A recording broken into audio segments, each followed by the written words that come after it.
সার্কেলকে symmetrically সমান দুটো ভাগে ভাগ করতে পারে। এটা হচ্ছে আমাদের কর, এটা কি করে, এটা এটা কি করে, এটা আমাদের সিমেট্রিক্যালি ভাগ করতে পারে না সার্কেলকে।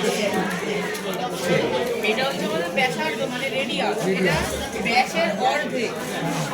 আর এটা হচ্ছে আমাদের পরিধি সার্কামফারেন্স, এটা হচ্ছে আমাদের কেন্দ্র ছাড়া অন্য সব বিন্দুর সমষ্টিকেই পরিধি বলা হয়।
বল, ভুলভাল বকবি না, আমি কিন্তু ভিডিও করছি, হোয়াটসঅ্যাপে ছেড়ে দেবো, যা বলবি সেটা আসবে।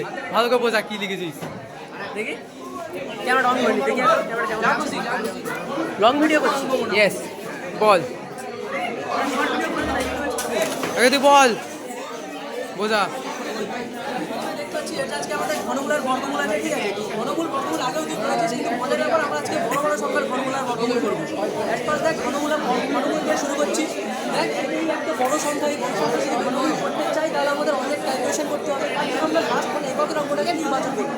এখন দেখ এককের অঙ্কে স্বাদ রয়েছে, আবার আমরা দেখবো কার কিউব মানে কার ঘনতে স্বাদ রয়েছে।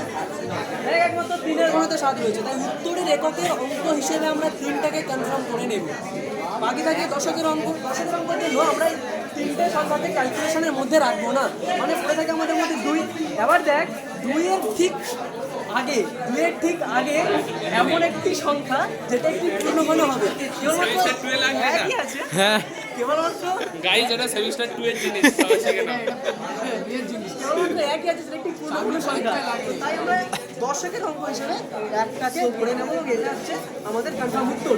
তারপরে আমরা আসবো এখানে একটা বড় অঙ্ক। এই অঙ্কের আমরা যদি ঘনমূল করতে আমাদের বিরাট একটা ক্যালকুলেশনের প্রয়োজন। তো তার জন্য আমরা ফার্স্ট এককের অঙ্কটাকে নির্বাচন করবো। দেখতে যে আমাদের একমাত্র 7-এর তবে বল না, ভিডিও তো করছি, অন্যদিকে তাকাতে দে। 7-এর কিউবে 3 রয়েছে। এবার এই 7-এর কিউবে 3 রয়েছে, তাই 7টাকে আমরা এককের অঙ্ক হিসেবে নির্বাচন করবো। আমরা এই 3টাকে বাদ দিয়ে দেবো। ওটা থেকে 103, ওটা থেকে 103, এর আগের কিউব দেখবো, মানে 4-এর কিউব 64। এই 4-এর কিউবটা 4 এখানে এককের অংশ নির্বাচন করে দেবো। একইভাবে এটাও করা হয়েছে। হয়ে গেছে বাবা।